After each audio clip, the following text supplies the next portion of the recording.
Good afternoon, everybody. It is 12 o'clock noon on the dot on Wednesday, April 22nd, meaning that it is time for IT office hours with Andromeda Technology Solutions.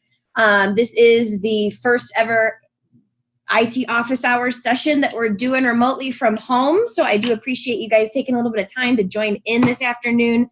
We're talking about something a little bit different than usual today. You know, our previous sessions have been very focused on applications and cybersecurity and compliance related to your business. And one of the areas that we haven't necessarily dug too deep just yet has really been cybersecurity and security as it relates to your business's website, right? So if you may or may not know, but Andromeda does offer full web design and digital marketing services to our clients. So we don't just help protect your business from a cybersecurity standpoint when it comes to IT. We're also here to help protect you and elevate your business with support for your website as well. And websites over the last few years have started to see, and like the web environment, web businesses have started to see a much stronger need out there for enhanced security and protections for business and professional websites, really any website in general. But, we focus primarily on the B2B market. So we wanted to take a little bit of time, especially during the current climate with COVID-19 and a lot of people working from home. We're using the internet more than ever. We're on websites more than ever. We're searching for new clients and new businesses and new prospects, and we're doing everything that we're doing remotely online. So I figured it would be a really great time to just take a quick moment to take a look at your website, take a look at what security features are out there for you and the things that you really want to be looking at for your business to make sure that you're protecting yourself, you're protecting website visitors, and then you're also going to want to make sure that you pay attention to security elements on your website because it actually can impact your digital marketing. So we'll kind of dig into that a little bit as well. So without further ado, we'll kick this off and get it started. I've got a little bit of a unique setup today. So hopefully you guys won't experience anything different from that perspective. But for any of our newcomers, I want to just take a moment to showcase, what is IT office hours anyway? We kind of always take a couple seconds to dedicate to that. So for any new attendees, IT office hours is just a monthly webinar series that, we offer to our clients and friends. Here at Andromeda, we're big believers in giving back to our community, and we believe that education is the best way to get the most out of your technology, as well as protect your business from the current threats that cybersecurity is throwing, hackers and criminals are throwing at us every single day. So you're going to see popular topics in cybersecurity. We touch on different things related to IT at your business. We touch on compliance. We've done sessions on different software solutions like Office 365, ways that you can get more out of the tools that you're using for your business. Really, for all intents and purposes, this webinar series is really just meant to provide some free education to help you guys get more out of your technology at your business. And we typically host it on the third Wednesday of every month at the 12 o'clock on the dot, lunchtime for about 15 minutes. So today's topic, like I already mentioned, is security and your business website or your professional website, your pro site, however we want to refer to it. And I want to just review real quick what our goal is. So our goal really here is just to make sure that you know what you need to know to protect your website, your business, and the people visiting it. Because again, a lot of times we don't think about our website, we think about it as an extension of the business from a marketing standpoint and for messaging, but we don't necessarily think about the extension it represents for our business and some of the vulnerabilities it can create and issues it can create if it's not properly secured. So there's three primary avenues I want you to think about this. And when we talk about protecting our website, number one, we don't want ever to put site visitors at risk. The last thing that you want is to have people coming to your website. You're doing all of this work to make sure that you're there and you're present and that when people are searching for you, they can find you. The last thing that you guys are going to want to do is, encourage people to come to your website and then have, unbeknownst to you, a hacker place a malicious file or something and infect a visitor. So we want to protect the people that are visiting your site. Number two, we want to make sure that criminals can't get in and harm our business through our website. And I'll kind of get into how that might happen. But depending on the way you utilize your site, depending on your business model, you very well may have access to back-end data, where if a criminal got access to the back end of your website, they could get information to use against you. You may save client information in your site. Your site may be directly connected to some back-end server-side things for your business. So, your website actually can create vulnerability from that regard, depending on how you got it set up and how it integrates into your business. So we want to make sure we're protecting that side of things from criminals getting in and, causing you harm. And third, and I won't say finally, but the last thing that I chose as a goal or as a primary objective here is to make sure that we talk about the fact that search engines pay attention to certain features with respect to security on your website. Just because, Google, Yelp, not Yelp, Yahoo, Google, Yahoo, Bing, all those big search engines, they want to make sure that they're showing websites to their users, right? The people that are going to google.com, they don't want to be sharing and sending people to infected sites or sites that don't take care of security precautions. Just because, that opens up them to being known for being the third party or the middleman that kind of, creates that connection. So Google and Yahoo and Bing and all those, bigger search engines, they definitely pay attention to the security features on your website, and they will punish you if you aren't maintaining kind of, best practices, if you will. So with all that said, I did do a review of kind of just the lay of the land, and I want to share with you, there are 4 of them, 4 big components or security features that your professional website is going to need in 2020. Just to get the best bang for your buck, to get the best marketing efforts behind it, and then also obviously to protect your business and your site visitors. So the first one, and this is one that we talk about a lot, you may have heard this term kind of thrown around, but I'm just going to tell you that number 1 is that you need what you and your website, your business website, need an SSL, and that stands for Security Socket Layer, right? But in the biz, it's just referred to as an SSL. So what that really, first of all, I'll talk about kind of how you could tell if you have one or not, just from a visual standpoint. So if you go to your website or your online shopping, you may or may not have noticed that in your internet browser at the top left-hand corner, there's these little locks. And sometimes they are locked, as you see here on the right with the HTTPS, meaning secured. And sometimes they are unlocked, like this version on the left where it's, you can see it's unlocked. So when you're surfing around the web, one good way to tell if you're visiting a site that has an SSL, or to tell if your site has an SSL without calling your IT group or your web group, is just to take a look at that top left-hand corner. If the lock is locked, for all intent, for all cases and purposes, you probably have an SSL. You probably want to confirm, but if you're out searching and shopping on, Amazon.com, of course they have an SSL. But if you're out purchasing something from a vendor that you don't know, you're buying a gift for your niece and her birthday, and you did a Google search for the new latest toy that you're trying to get, make sure that you give a look to that top left-hand corner to make sure that that site is secured. And that's what people are doing when they hit your site. You know what I mean? That's one of the things that people check to make sure that they're visiting a website that is reputable, that is secure. So you want to make sure that you have an SSL. And then I'm going to touch on, what does an SSL do, Abby? Like, why do we even want this? What is it for? So the SSL, essentially, you need to think about your website as a communication point, right? It's a destination. So if your website is destination point A, and then your backend, your business softwares, things that are running off of your site, communication points are point B. So imagine you have somebody go to your website and they want to give you information because they either want to fill out a contact us form with you, or maybe they want to purchase something that you're selling. Maybe you've got a free form, a free download for a report or something you're trying to give away, right?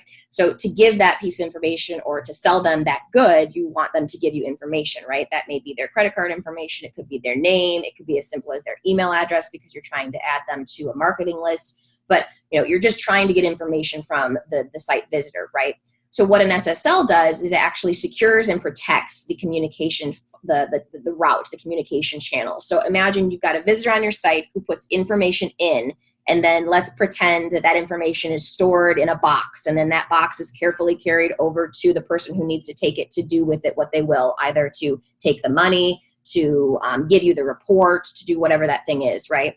With an SSL, that box is impenetrable, right? We can't break into it. We can't get into it because the box is, or the communication is, protected. And what we do from a technology standpoint there is we encrypt the data, right? It's no longer, available for a criminal just to, glom on, sniff that data and steal it, right? So an SSL, for all intents and purposes, it just makes that vehicle that we're using to transmit that data, it encrypts it or makes it impenetrable.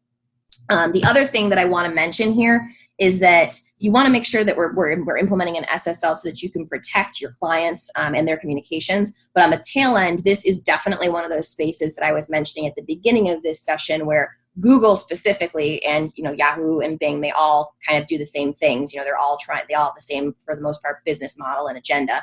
But Google will punish you if you do not have an SSL, because it's very easy for the bots to scrub your site and to tell if you have one or not, because it's actually a certificate that's applied. So this is something that's very important. You want to make sure that if you have a website for your business, it has an SSL. You want to make sure that's up, that's current, that's recurring. It isn't a very hefty, expensive thing. It's a couple $100 per year, or even a couple years. At Andromeda, we sell them, 1 year at a time. So this isn't something that's super expensive, but it is something that Google is going to pay attention to, your visitors are going to pay attention to, and you definitely want to pay attention to. So I'll get off my SSL soapbox. So number 2, or the second thing that I'm going to definitely make sure to hone in on, and this is something that we talk about pretty much every time we talk about cybersecurity, securing anything related to IT, your business, and that's just going to be strong passwords and password protocols. So you have passwords to get into your web environment, right? So whether you are the one that makes changes on your website, or whether maybe you have a third-party company like Andromeda, or maybe some other vendor who manages your website, there's a back end that you need to log into so that you can make changes, right? This shouldn't be just open to the world so that anybody can make changes. You need to have a username and a password. Well, you want to make sure that any usernames and any passwords, any people who have access to the back end of your website, are maintaining strong passwords and password protocols. So to kind of review, what this looks like, number 1, we want to make sure our passwords are over 8 characters in length. That's a pretty standard thing for, password protocols and maintenance. A mixture of upper and lowercase letters. We're going to want to make sure we're using symbols and numbers, definitely. So exclamation points, ampersands, dollar signs, 1, 2, 3, 4 exclamation, all those different things. We're going to want to make sure that none of those numbers or words or letters associate with anything personal. So we don't want to put, our daughter's name, our first dog's name, the name of the street we live on, none of that information that somebody who knows you, or somebody who has access to your social media, or, just any public database could have access to. We don't want to use anything personal, because somebody could figure that out, right? We also want to make sure it's always unique. So that means that every single account that you have online should really have its own strong and unique password. I know that can be difficult to do, but there are tools that can help you with this. And then really, if the best thing to do is if you could just, throw down a bunch of different characters and make this thing random. And then, the more random your password can be, the better it's going to be, because that means that no one can just happen to guess it, right? They've got to literally break into your account to get it, or steal that information. One of the things that they recommend, or the industry recommends to do, if you are creating, let's say, a random password with all kinds of just different things, is to create kind of a story or a phrase that's built upon the features that are in your password, so that you can have that be the thing, the mnemonic device, or the memory, the clue that will help you kind of drudge up what that password is if you weren't able to remember. And then I do want to touch quickly on, when I say creating a password management policy, what I mean there is really just from the business perspective. You want to make sure that you're setting up your employees for success, because if you just tell them that they need to have strong passwords, your employees are going to do what they're asked. They're going to do what they can to make sure that they're protecting your business. But if you don't set up a process to make sure this is getting, updated regularly and looked at, then you probably are just kind of leaving yourself open a little bit for some more vulnerability. So a good password management policy will have a few of these different things. It could probably have more features that I haven't included, but these are the ones that Andromeda, we believe are very important. And that's going to be, like we just talked about, we're going to set standards for the company. So we're not just going to suggest make a strong password. We're going to say it has to be 8 characters long. It has to use a mixture of these 2 things. It must do this X, Y, and Z, so that we're telling our employees exactly what they must do to create what we believe is a strong password. Then you probably want to create some type of mandated password system where we update that over a certain period of time. People that are really aggressive are going to say that you really want to update your passwords every 30 days, but that can get pretty daunting, and we don't want to create a situation where it's more work to stay secure than it is to get your work done. So we recommend changing passwords at 90 days at a minimum. That's a pretty good cycle. That means that you're going to change most passwords about 4 times a year. And then obviously don't repeat the ones that you used before. Then we also recommend setting up lockout procedures for invalid attempts. So that means you've probably gotten annoyed by a lockout procedure in the past. All that means is that if you've tried, let's say, 5 times, if the business decides the number is 5, If you've tried to log into your account 5 times and you fat fingered it or you can't remember and you just can't get that password right, the system is going to say, nope, something is weird here. We're going to lock you out. And then another step has to be taken so that you can get in there, whether that's you have to ask admin credentials, you've got to wait a certain amount of time, any number of things. Maybe you've got to do dual authentication and give them another piece of information to really prove it's you. But you can set that out on your end. You could tell a program or a company that works with you, your vendor. You can say, I want my lockout attempt to take effect after 3 times or 4 times or 5 times. And then I kind of already mentioned it, but when it comes to password maintenance, it's really hard to do this on your own. So one of the things that the first thing I would recommend beyond everything else is to look into a password management tool so that you can have a tool do all of this for you. At Andromeda, we love a tool called LastPass. We don't resell it. It's just a tool that we use for our own business. I've got an account that I use personally and professionally. And it just really, it's going to help your employees be more secure. It's going to help you feel better. I know that there have been instances even in the last, let's say 6 months, that I've gotten alerted of a major breach or a data breach where I know that my information was stolen. Let's say a password was stolen, and it hasn't even cost me, even a second's concern, because I know that the password they stole, number one, I'm going to update it right away, and then it doesn't match anything else. So that criminal has a useless piece of data that they can do whatever they want with. And that's the beauty of a password management tool. So number 3, this one is something that a lot of people they don't realize about websites. And that is that your website it needs regular updates and maintenance, just like any other item that's a part of your technology stack, right? So our workstations, our PCs, our servers, those all get regular updates, right? Your website needs that too. So there are a few different things that you want to make sure you're keeping up to date. And here are just a couple of the ones that I think from a web perspective that you want to talk to your team about. So number 1, you want to make sure that your CMS, that's your content management system or your content management platform. The most popular one of those in the world right now is WordPress. And essentially that's just what the platform that your website's built on. That's what I would call that. So some of the other ones you may be familiar with, like a Wix or a Squarespace or WordPress or Joomla is one of these. But WordPress is definitely kind of the biggest contender. We build 95% or more of the websites that we build for our clients on WordPress.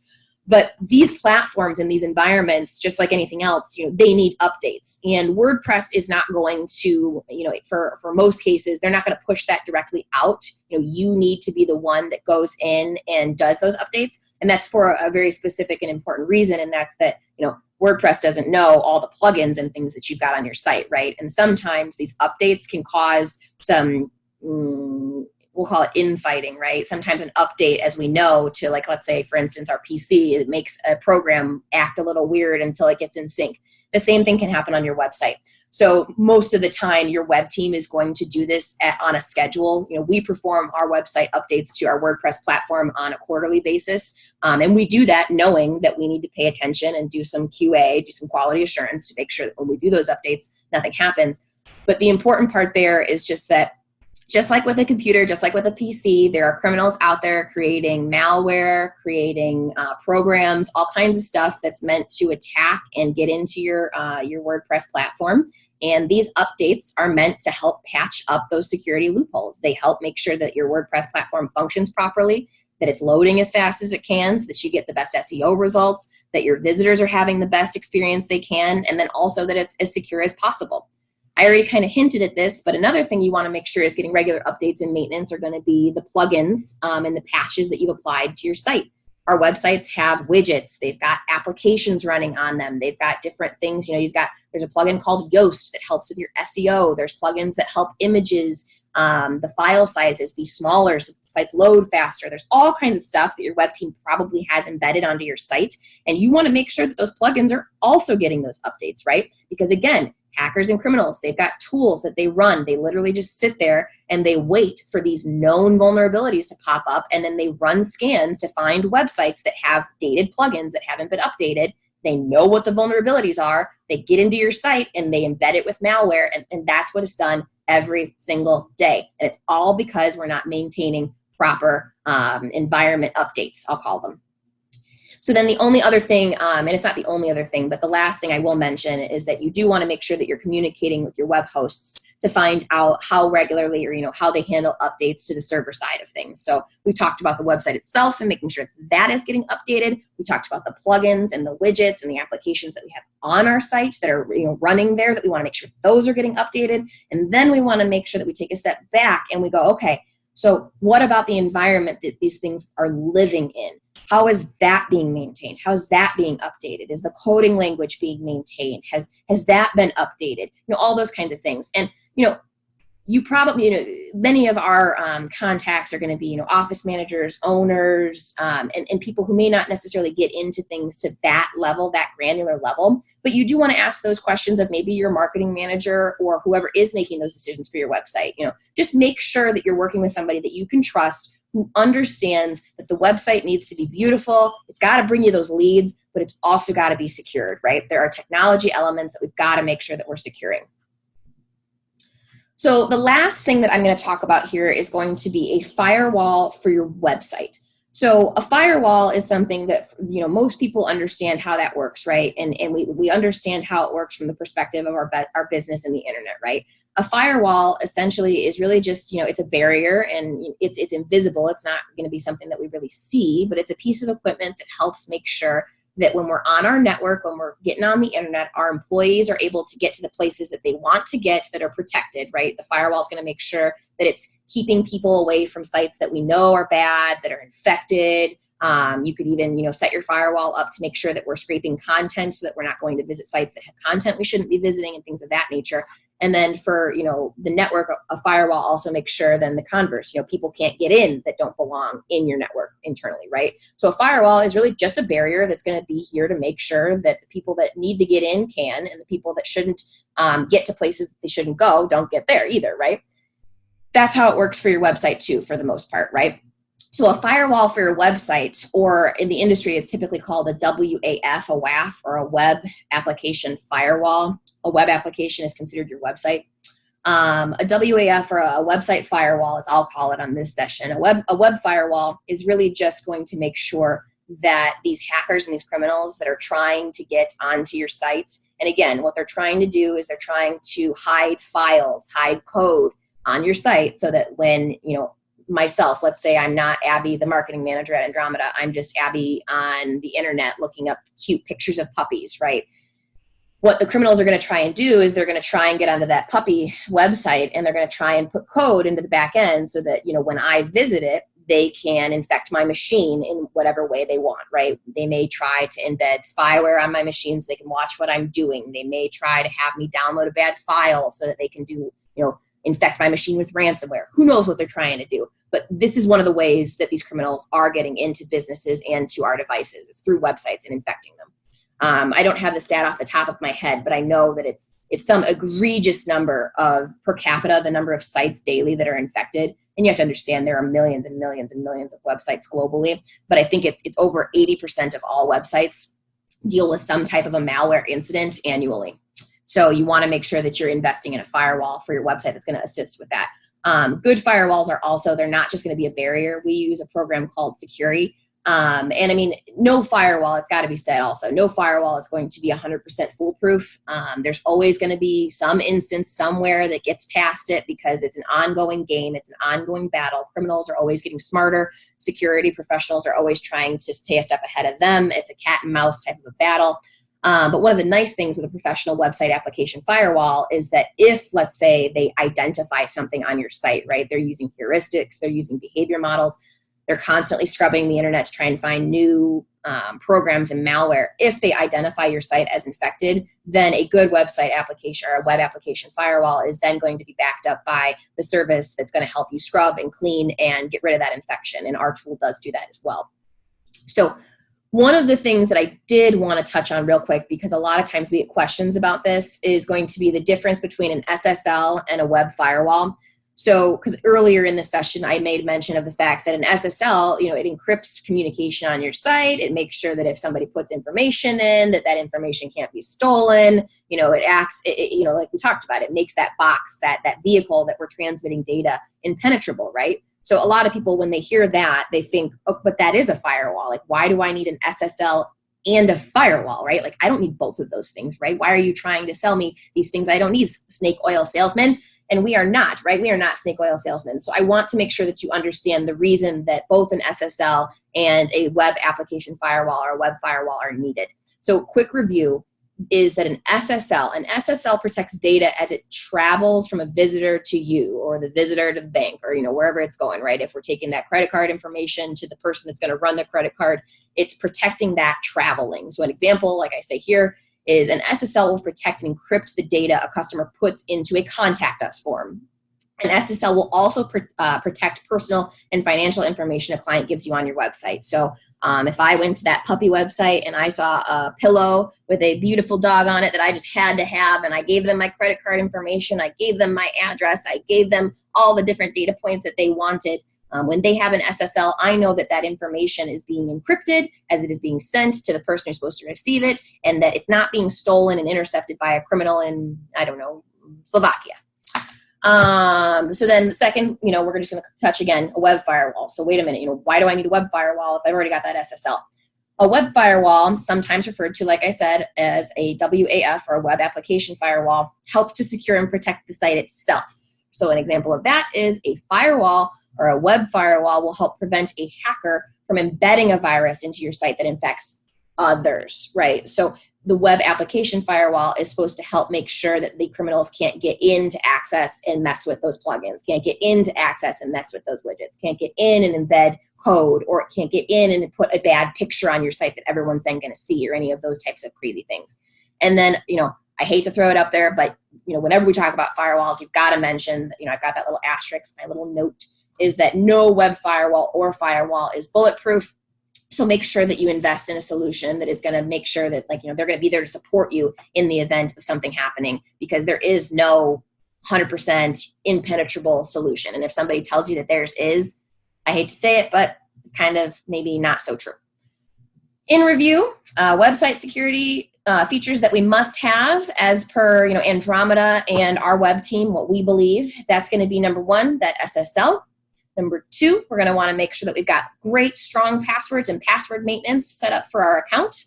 Number three, we want to make sure we're having a conversation with our management of our website, whoever's doing that, to make sure that we're maintaining regular updates for CMS. That's our content management system, like WordPress. So we're maintaining regular updates for the CMS, any plugins on our site, any widgets that we're using, and the web environment as a whole. And what I mean there is your server environment, your host environment, if you will. And then finally, we want to make sure that we're implementing that WAF, or that website application firewall. And if you do all four of those things, I'm not going to say that your site is bulletproof or, impenetrable, but you, I would say, are doing your due diligence. You're following best practices to make sure that you are creating a website that is secure for yourself, secure for your business, and secure for your visitors. So with that, I know that was a lot of data, but I will open things up for some questions and answers. Okay, are there different types of SSLs?